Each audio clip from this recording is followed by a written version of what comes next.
किसी ने बड़े कमाल की बात कही है कि हर चीज का समय तय है, हर जगह तय है। आप कहीं पर पहुंचते नहीं हैं, पहुंचाए जाते हैं, क्योंकि खेल आप नहीं रहे हैं, खेल तो वो रहा है। एक बड़ी छोटी सी कथा सुनाता हूँ भगवान श्री कृष्ण जी की। एक बार नारद जी आए और महल में रुक्मणी जी से मिले और आकर के उन्हें कहने लगे कि भगवान जी का जो विशेष प्रेम है वो गोपियों से है, वो आप लोगों से नहीं है। यहाँ महल में वो किसी से इतना प्रेम नहीं करते जितना वो गोपियों से करते हैं। इस बात से रुक्मणी जी नाराज हो गई और रूठ करके कोप भवन में चली गई।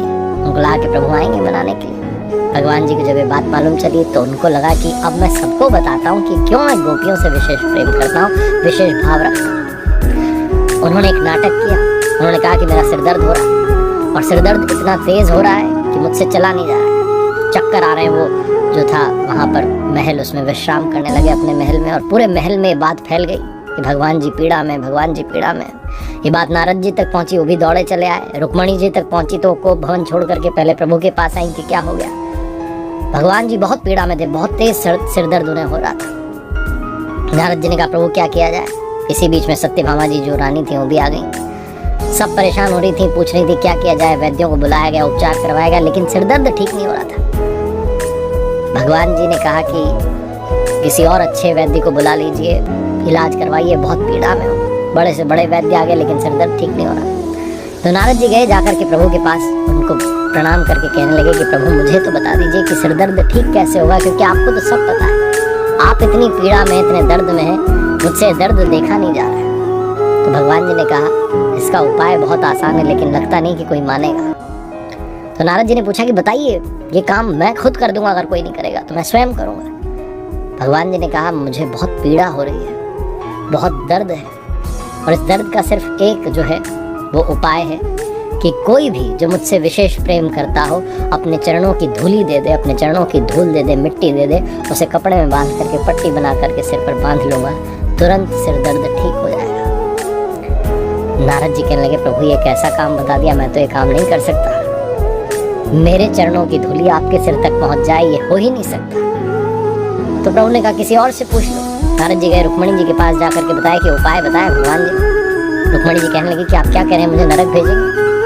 मेरे चरणों की धूल जो है भगवान के मस्तक तक पहुंच जाए, मस्तक तक पहुंच जाए, होने नहीं दो। सत्यभामा जी के पास गए, उन्होंने कहा नहीं, और रोने लगी कि ये क्या बता रहे हो। नारद जी फिर दौड़े चले आए, कहने लगे भगवान कोई मानने को तैयार नहीं। भगवान जी ने कहा तुम तो वृंदावन चले जाओ, गोपियों को कहना कि मैं दर्द में हूँ, सिर दर्द हो रहा है, और ठीक इसी तरीके से होगा, और कोई उपाय नहीं।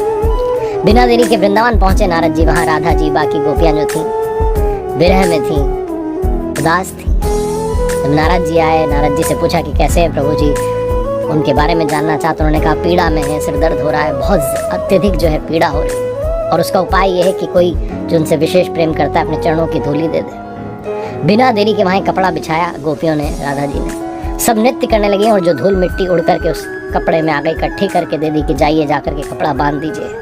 और बिना देरी के नारद जी फिर वहाँ से निकले और पहुँच गए द्वारका, जहाँ पर भगवान श्री कृष्ण जी थे। जाकर के वो जो कपड़ा था उनके सिर पर बांधा गया और कुछ ही क्षणों में उनका सिर दर्द ठीक हो गया। भगवान जी ने उस दिन सबको बताया कि क्यों वो गोपियों से अत्यधिक प्रेम रखते हैं।